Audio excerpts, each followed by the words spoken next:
Hello दोस्तों, मैं सुनील आपका स्वागत करता हूं आज के सेशन में। और आज का सेशन है हमारा दी इंटरव्यू। दोस्तों, ये वही चैप्टर है जो कई सालों से डिलीट चल रहा था और अब की बार सीबीएसई ने इसको री इंक्लूड कर दिया है। और जब ये री इंक्लूड हुआ है तो ऑब्वियसली तो ये काफ़ी इंपॉर्टेंट चैप्टर भी होता है। किसके अकॉर्डिंग? एग्जाम के अकॉर्डिंग। तो आइए इस चैप्टर को समझने की कोशिश करते हैं कि इस चैप्टर में क्या है। वास्तव में चैप्टर काफ़ी सिंपल है, बस थोड़े से फैक्ट्स इसमें दिए गए हैं। लोगों की विचार क्या है इंटरव्यू के बारे में, उसके बारे में इसमें बताया गया है कि इंटरव्यू वास्तव में होता क्या है, उसकी ओपिनियन क्या है। तो आइए समझते हैं दोस्तों। बात करते हैं दी इंटरव्यू की। तो दी इंटरव्यू को लिखा है क्रिस्टोफर सिल्वेस्टर ने। अब क्रिस्टोफर सिल्वेस्टर इसके ऑथर हैं, थोड़ा इनके बारे में भी समझ लेते हैं। तो जो क्रिस्टोफर सिल्वेस्टर हैं, ये एक स्टूडेंट रहे हैं हिस्ट्री के। हिस्ट्री कहाँ पर? पीटर हाउस में। और ये पीटर हाउस कहाँ पे है? कैम्ब्रिज में। अब बात करते हैं, ये एक प्राइवेट रिपोर्टर भी रहे हैं, एक प्राइवेट कंपनी के लिए जिसका नाम है प्राइवेट आई। कितने दिन के लिए? लगभग 10 सालों तक इन्होंने वहां पे काम किया है एज ए प्राइवेट रिपोर्टर। बात करते हैं, इन्होंने बहुत सारे फीचर्स भी लिखे। फीचर्स मतलब होती है विशेषताएं लिखी है। किसके लिए लिखी है? वैनिटी फेयर मैगजीन के लिए। किसके लिए? वैनिटी फेयर मैगजीन के लिए इसने काफी विशेषताएं भी लिखी हैं। अब बात करते हैं दोस्तों अपने चैप्टर के बारे में कि आखिर हमारा चैप्टर किस बारे में है। तो जो चैप्टर है, ये चैप्टर लिया गया है, एक बुक है, बड़ी फेमस बुक है। कौन सी है वो? जिसको लिखा है क्रिस्टोफर सिल्वेस्टर ने। उस फेमस बुक का नाम है Penguin book of interviews, an anthology from 1859 to the present day. इस बुक से ये छोटा सा हिस्सा जो आपके बुक में दिया गया है, द इंटरव्यू नाम से इसको टाइटल्ड किया गया है, इसी बुक से लिया गया है। और ये बुक किसके लिए है फिर? इस बुक में एक कलेक्शन ऑफ इंटरव्यूज, यानी कि जो बुक है ये इंटरव्यूज का कलेक्शन है, कंप्लीट कलेक्शन। जो महान सेलिब्रिटीज रहे हैं उनका कलेक्शन इस बुक में दिया गया है। और जो वे इंटरव्यूज है उन महान, उन फेमस पर्सनैलिटीज का, वो इसमें दिया गया है। साथ में जो ये चैप्टर है, इस चैप्टर के 2 पार्ट्स हैं। एक पार्ट वो है जिसमें किसके बारे में बताया गया है? ओपिनियन के बारे में बताया गया है कि जो इंटरव्यू है, इंटरव्यू से रिलेटेड लोगों का क्या ओपिनियन है, वे क्या समझते हैं कि वास्तव में इंटरव्यू है क्या, वे क्या समझते हैं। दूसरा पार्ट है हमारा एक इंटरव्यू। अम्बर्टो इको एक फेमस राइटर है जिनका इंटरव्यू लिया था इसने मुकुंद पद्माभन ने। इनका इंटरव्यू लिया था जो द हिंदू, जो हमारा न्यूज़पेपर है, इंडियन न्यूज़पेपर है, उसके ये एडिटर है। इन्होंने लिया था, एक रिपोर्टर है, उन्होंने लिया था। किसका? अम्बर्टो इको का। तो जो पार्ट फर्स्ट है, पार्ट फर्स्ट में हम पढ़ेंगे ओपिनियन के बारे में और पार्ट सेकंड में पढ़ेंगे हम अम्बर्टो इको के बारे में। तो दोस्तों इस वीडियो लेक्चर में हम डिस्कस करेंगे, समझने की कोशिश करेंगे इन सभी के बारे में। और इसके साथ साथ जो हमारी थीम है या कह सकते हैं स्टाइल है चैप्टर का, उसके बारे में समझने की कोशिश करेंगे। और साथ के साथ हम बात करेंगे इस चैप्टर में दिए हुए जो वर्ड मीनिंग होता है, जो ग्लोसरी होता है, जो इस चैप्टर में यूज किए गए हैं, उनके बारे में हम बात करेंगे। और ट्रिक यही है कि जो भी ग्लोसरी दी जाती है जिस चैप्टर की होती है, जब भी आप उस चैप्टर के क्वेश्चन को अटेम्प्ट करें तो उन्हीं ग्लोसरीज को या कह सकते हैं उन्हीं वर्ड्स को आपको यूज करना चाहिए। अगर आप ऐसा करोगे तो 100% आपको अच्छे मार्क्स मिलेंगे। तो आइए शुरू करते हैं दोस्तों, इस चैप्टर को समझते हैं कि वास्तव में इंटरव्यू क्या है। तो यदि चैप्टर में बताया गया है कि जो इंटरव्यू है पिछले 130 सालों से लिया जा रहा है, जो इंटरव्यू है पिछले 130 सालों से लिया जा रहा है, अलग अलग इंसानों को लिया है। जब अलग अलग इंसानों का लिया है तो सबकी अपने अलग अलग माइंड सेट भी होते हैं, सबकी अलग अलग अपनी ओपिनियन भी होती है। तो हर इंसानों के माइंड्स इसमें आते हैं और उनके अकॉर्डिंग जो इंटरव्यू है उसका यूज क्या होता है, उनके मोड्स क्या होते हैं, मैनर्स क्या होते हैं, इसके बारे में पता चलता है। अभी तक यदि हम बात करें तो लगभग 1000 सेलिब्रिटीज के इंटरव्यू हो चुके हैं। कितने? लगभग थाउजेंड्स ऑफ सेलिब्रिटीज के इंटरव्यू हो चुके हैं।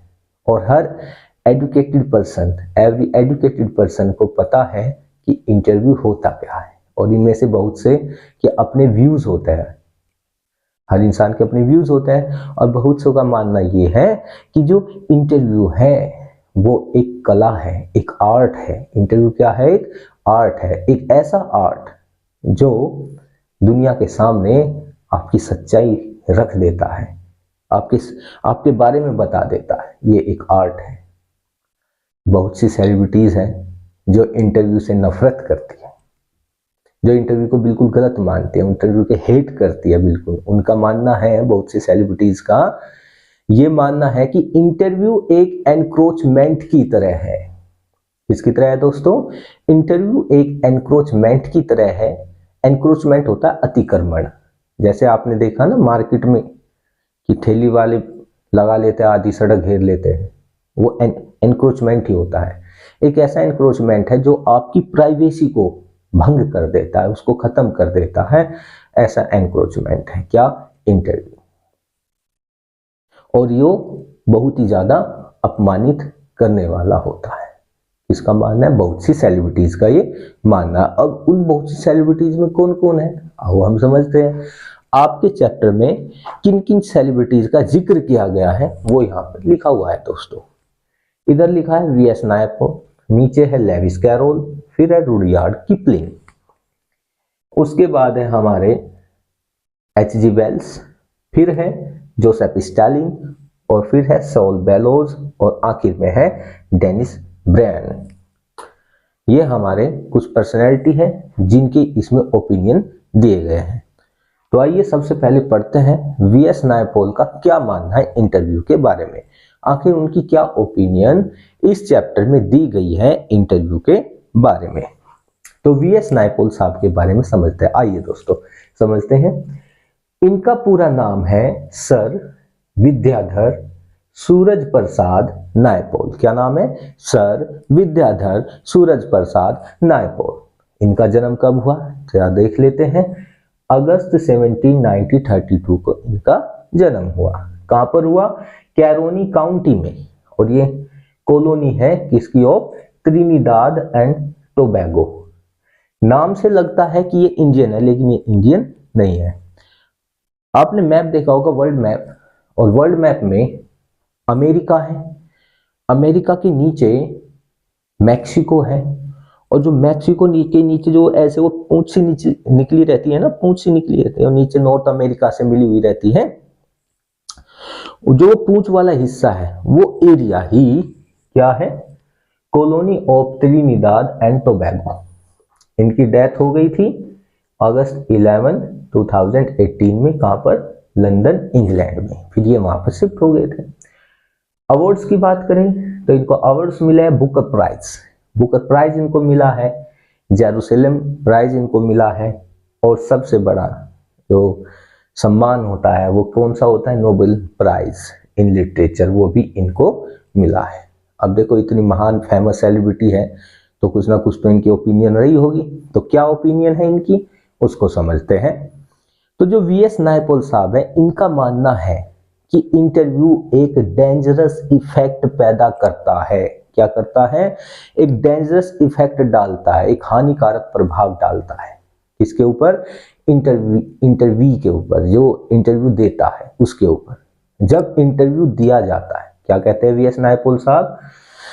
ये कहते हैं कि जब इंटरव्यू दिया जाता है तो बिल्कुल ऐसा है, वैसा ऐसा लगता है जैसे कि हमारे शरीर का एक हिस्सा काट दिया गया हो, वो हमसे दूर हो गया हो।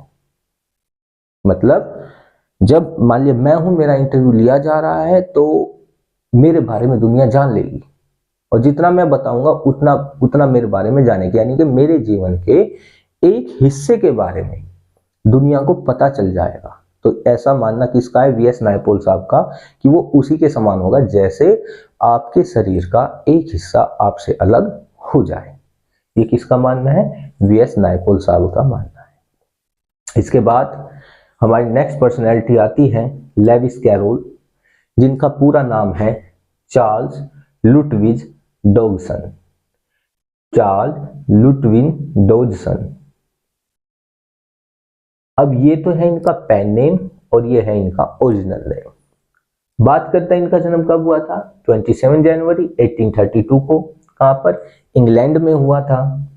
और डाइड कब हो गए थे, इनकी डेथ कब हुई थी? जनवरी 14 1898 को इंग्लैंड में। ये एक ऑथर रहे हैं, ऑथर के साथ साथ पोएट भी हैं, मैथमेटिशियन भी हैं, फोटोग्राफर भी है, टीचर भी है और इन्वेंटर भी है। अब देखो मल्टी पर्सनैलिटी है, काफी तगड़ी पर्सनैलिटी है। इन्होंने एक बुक भी लिखी थी, एलिस इन वंडरलैंड। कौन?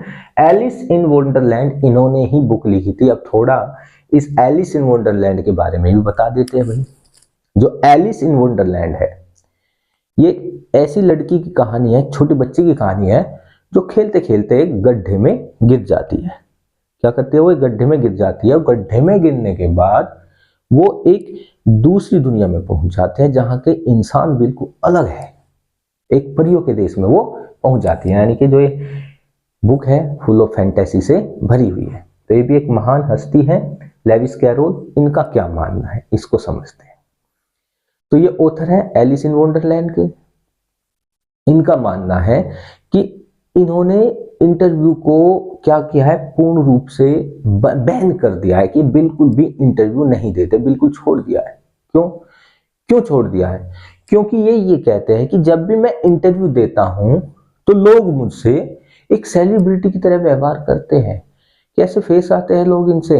एक सेलिब्रिटी की तरह। वे इसको एक सेलिब्रिटी मानते हैं, जबकि ये चाहते हैं कि कोई इनको सेलिब्रिटी ना माने। तो इनको डर लगता है जब लोग इनसे सेलिब्रिटी की तरह व्यवहार करते हैं, इसलिए इन्होंने इंटरव्यू देने से बिल्कुल मना कर दिया है। इससे इंटरव्यू देने से दोस्तों बिल्कुल मना कर दिया है। क्यों कर दिया है? जो हमने अभी आपको बताया। और मना करने से क्या होता है? मना करने से जो इनके फैंस हैं, क्या है? जो इनके फैंस हैं, फैंस के साथ साथ जो इनके परिचित हैं और जो इंटरव्यूज लेने वाले हैं, व्यूवर्स हैं, वे भी इनसे क्या करते हैं? ये आर्म्स लेंथ की दूरी बना के रखते हैं, इनसे बहुत दूरी बना के रखते हैं। ऐसा करने से क्या होता है भाई? ये कहते हैं जब मैं इनसे दूरी बना के रखता हूं, ऐसा करके कहते हैं कि मुझे बहुत ज्यादा सेटिस्फैक्शन तो मिलता ही है, सेटिस्फैक्शन के साथ साथ ये कहते हैं मुझे बहुत ज्यादा खुशी भी मिलती है। क्या कहते हैं? मुझे बहुत ज्यादा खुशी भी मिलती है। किसके साथ साथ? सेटिस्फैक्शन के साथ साथ। आगे समझने की कोशिश करते हैं, आगे साहब और क्या क्या कहते हैं तो समझते हैं भाई। फिर बाद में जो ये लेविस कैरोल है, ये कहते हैं जब सेटिस्फैक्शन मिलता है तो बाद में जो ये बातें हैं कि मैं कैसे इनको भगाता हूँ इंटरव्यू लेने वालों को, ये अपने इन एक्सपीरियंस को बड़े रैलिस के साथ, ग्रेट रैलिस के साथ, रैलिस का मतलब होता है बड़े चाव के साथ, बाद में डिस्क्राइब करते हैं कि कैसे ये इंटरव्यू लेने वालों को भगा देते हैं। ये ओपिनियन रही है किसकी? हमारे लेविस कैरोल साहब की। अब आ जाता है दोस्तों रुडयार्ड किपलिंग। रुडयार्ड किपलिंग भी हमारे फेमस ऑथर है, राइटर हैं। तो देखते हैं इसके बारे में भाई, आओ। तो इनका जन्म हुआ 1865 या कह सकते हैं दिसंबर 13 1865 को। कहां पर हुआ है? मालाबार हिल। कहां है ये? Bombay presidency in British India. Bombay, अब तो मुंबई है, यहां पर लिखा है बॉम्बे प्रेसिडेंसी में, जो ब्रिटिश इंडिया, यानी कि जब हमारा देश अंग्रेजों के अधीन था, गुलाम था, उस समय इनका जन्म हुआ था इंडिया में। इनकी डेथ हो गई थी जनवरी 18 1936 को। कहां पर? लंदन, इंग्लैंड में। ये एक शॉर्ट स्टोरी राइटर है और उसके साथ साथ ये नोवेलिस्ट भी है, पोएट भी है और जर्नलिस्ट भी है। क्या है? नोवेलिस्ट भी है, पोएट भी है और जर्नलिस्ट भी है।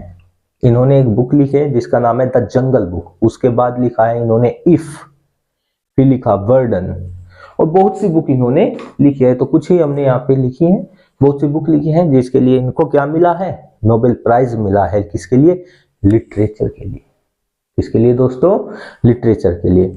इनकी वाइफ है जिनका नाम है कैरोलिन स्टार बैलिस्टर। क्या नाम है? कैरोलिन स्टार बैलिस्टर इनकी वाइफ का नाम है। इनकी वाइफ का भी रोल रहा है इस चैप्टर में, इसके बारे में भी समझते हैं।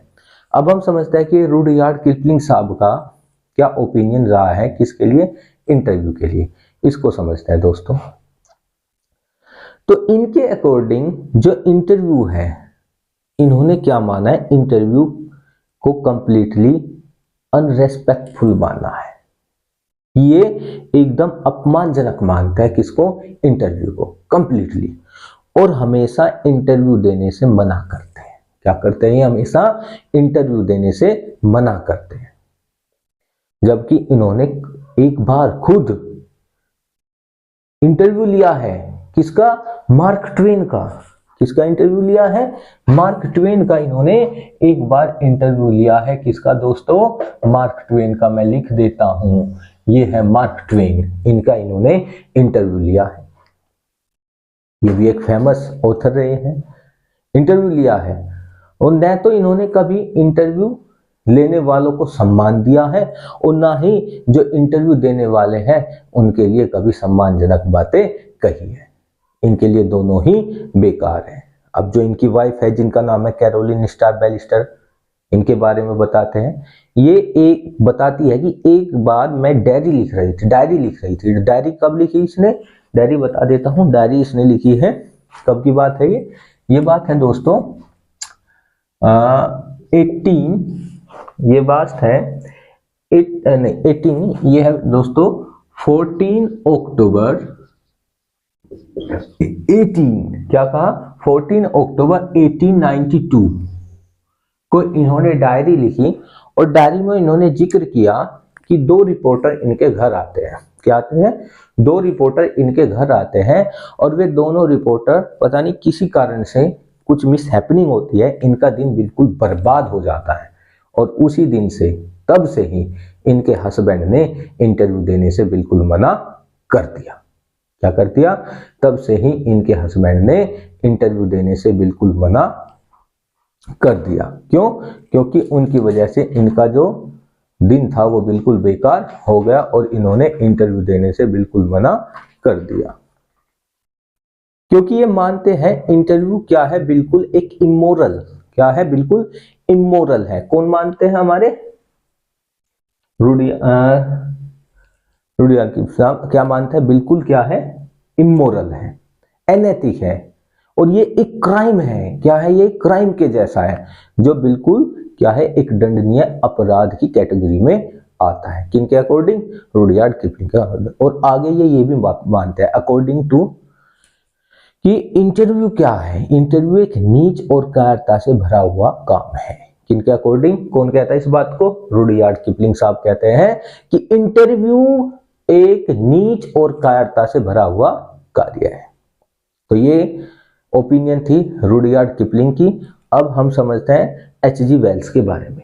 एच.जी. वेल्स का मानना क्या है, एच.जी. वेल्स का पूरा नाम है हर्बर्ट जॉर्ज वेल। क्या नाम है, हर्बर्ट जॉर्ज वेल।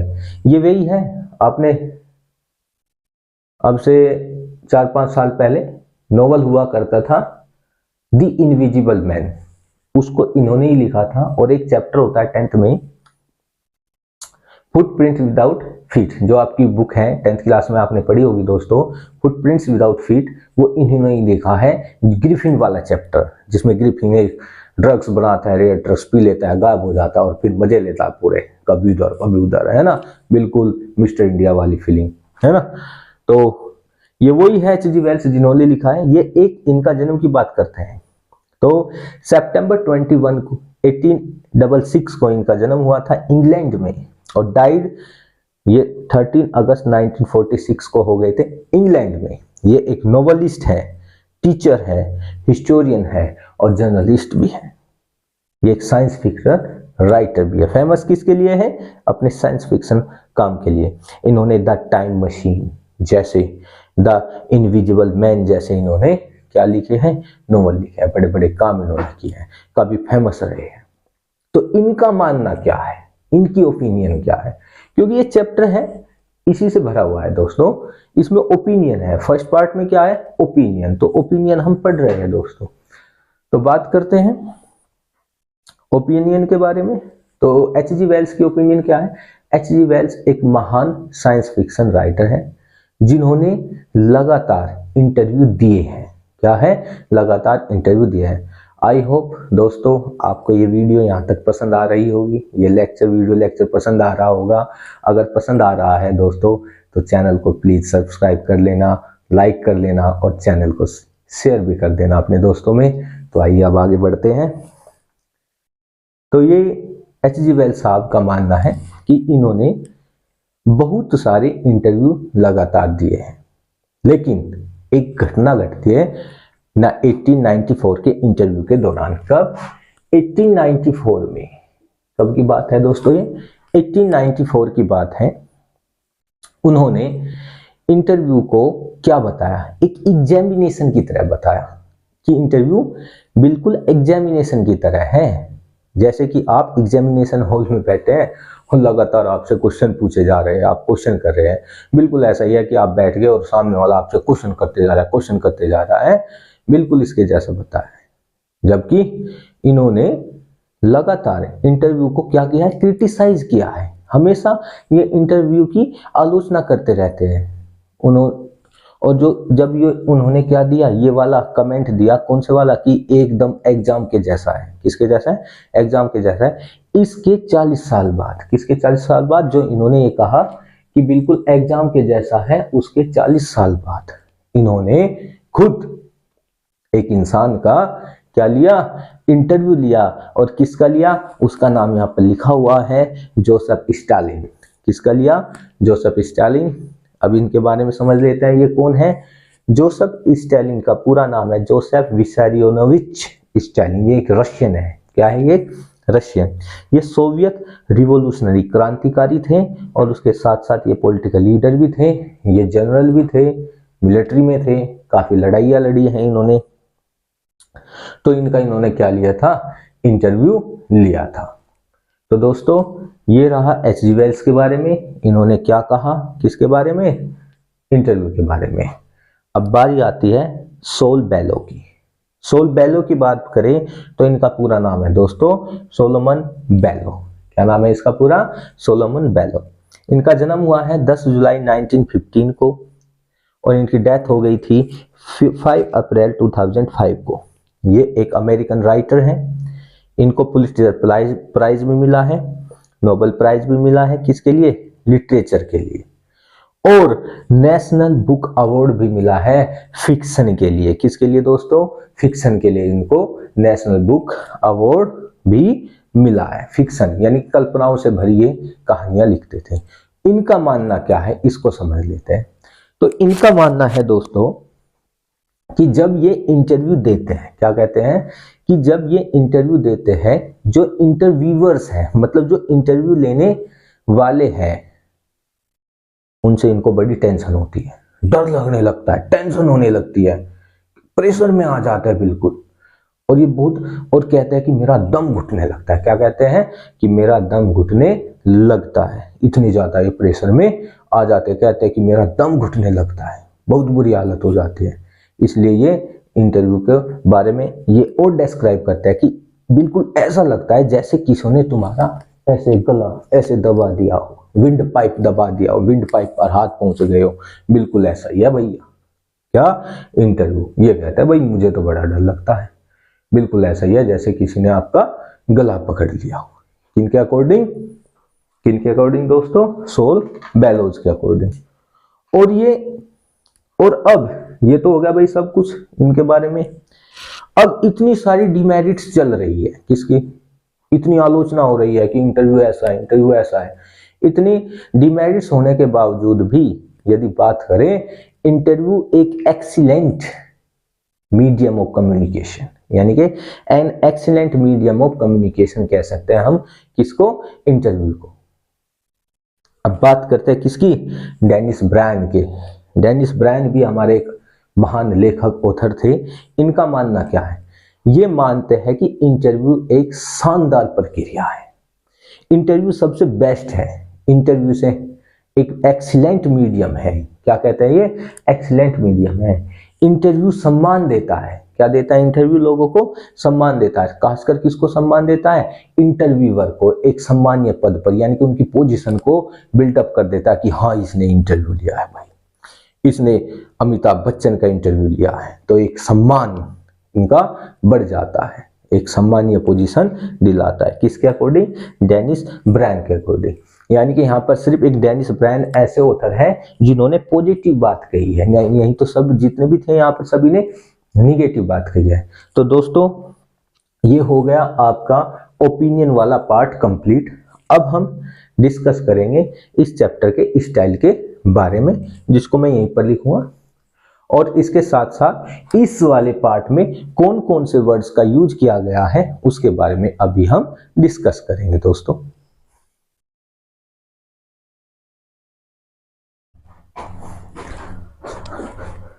तो दोस्तों अभी हमने इंटरव्यू का फर्स्ट पार्ट तो कंप्लीट कर लिया है, और फर्स्ट पार्ट की कुछ चीजें हैं, जैसे कि हमारी थीम फर्स्ट पार्ट हो सेकंड पार्ट हो, पूरे चैप्टर की एक ही रहती है दोस्तों।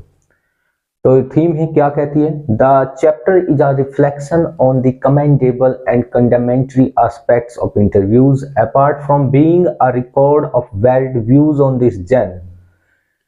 The chapter contains also an excerpt and interview with a scholarly celebrity। तो यहाँ पर बताया गया जो ये चैप्टर है, इस चैप्टर में हमने क्या देखा? इस चैप्टर में एक कमेंडेबल मतलब सराहनीय, और कंडेमेंट्री मतलब विपरीत एस्पेक्ट्स यहाँ पर देखे गए हैं इंटरव्यू के। इन सभी के बावजूद इसमें एक और रिकॉर्ड भी दिया गया है, अलग अलग जो बातें कही है उसके बारे में भी इसमें बताया गया है। और जो चैप्टर है ये एक एक्सर्प्ट और है, किसका? इसमें एक इंटरव्यू लिया गया है एक विद्वान सेलिब्रिटी का, और वो विद्वान सेलिब्रिटी कौन है दोस्तों? वो है अम्बर्टो इको। ये हो गया दोस्तों आपका थीम, एग्जाम में आ जाता है, पूछ लेता है। क्या पूछ लेता है? What is the theme of this chapter, और चैप्टर का नाम दे देगा द इंटरव्यू। तो ये क्वेश्चन के अकॉर्डिंग बहुत इंपॉर्टेंट है। अब बात करते हैं किसकी? इसकी ग्लोसरी की। ये वो ग्लोसरी है जो आपको यूज करनी है, जो अभी पार्ट फर्स्ट के अकॉर्डिंग यूज करनी है।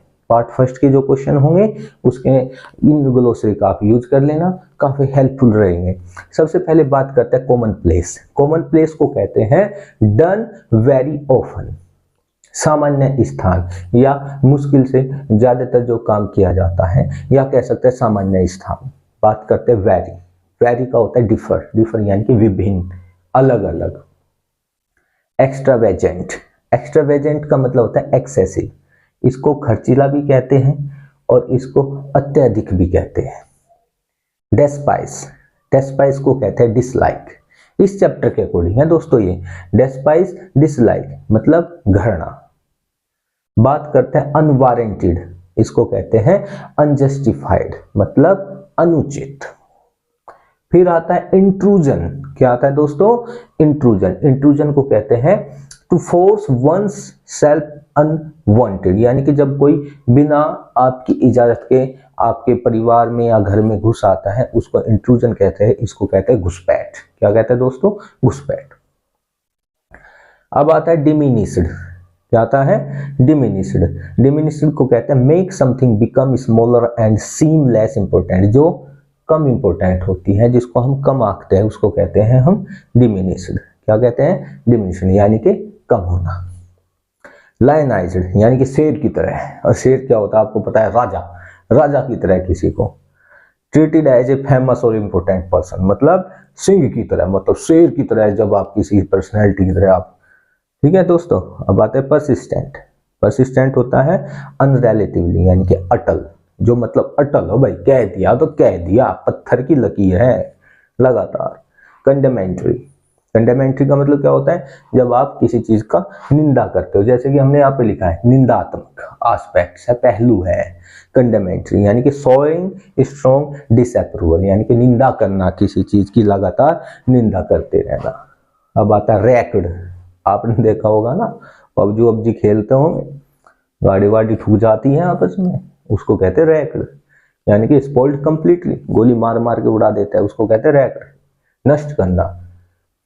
सर्विसेबल का होता है भाई सुटेबल टू बी यूज्ड, यानी कि जो यूज करने में सुटेबल, यानी कि व्यवहारिक यानी कि आसानी से हम यूज कर ले।